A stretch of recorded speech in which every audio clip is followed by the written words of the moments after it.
साल था 1947। देश आजादी की दहलीज पर खड़ा था, लेकिन अंग्रेजी हुकूमत की जंजीरें अब भी गांवों में जकड़ी हुई थीं। राजस्थान के डूंगरपुर जिले में बसा एक छोटा सा गांव पुनावाड़ा।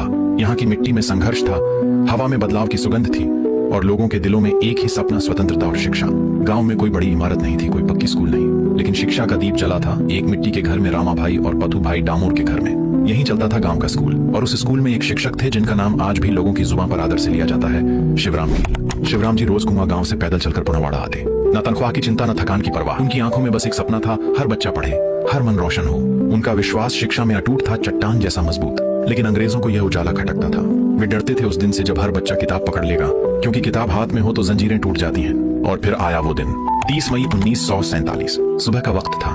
गांव अभी जाग ही रहा था कि अंग्रेजी सिपाही बंदूकों के साथ पुनावाड़ा में घुस आए। सीधे स्कूल में घुसे, फर्श को रौंद डाला और सबके सामने शिवराम भील को पीटना शुरू कर दिया।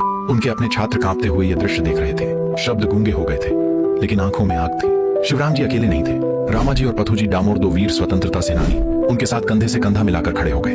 इन सबके लिए शिक्षा सिर्फ ज्ञान नहीं थी, ये उनका धर्म था, उनकी लड़ाई थी, उनका स्वप्न था। अंग्रेजों ने किताबें जला दी, कक्षा को मिट्टी में मिला दिया, लेकिन एक चीज वे जला नहीं पाए, शब्दों की ताकत और इन शिक्षकों का हौसला। सालों बीत गए, पर गांव के लोगों ने यह सब भुलाया। और फिर आया दिन, 19 जून 2025। गेंजी घाटा में रामाजी पिता पथू जी की प्रतिमा का अनावरण हुआ। गांव का हर बच्चा, हर बुजुर्ग, हर स्त्री पुरुष उस पल का साक्षी बना। आकाश गूंज उठा नारे से, शिक्षा शहीदों को नमन। वो सिर्फ एक मूर्ति नहीं थी, वो शिक्षा के लिए दी गई शहादत का प्रतीक थी। वो आने वाली पीढ़ियों को ये बताने आई थी कि शिक्षा सिर्फ अधिकार नहीं, हमारा उत्तरदायित्व है। ये कहानी पुनावाड़ा ब्लॉग द्वारा बनाई गई है।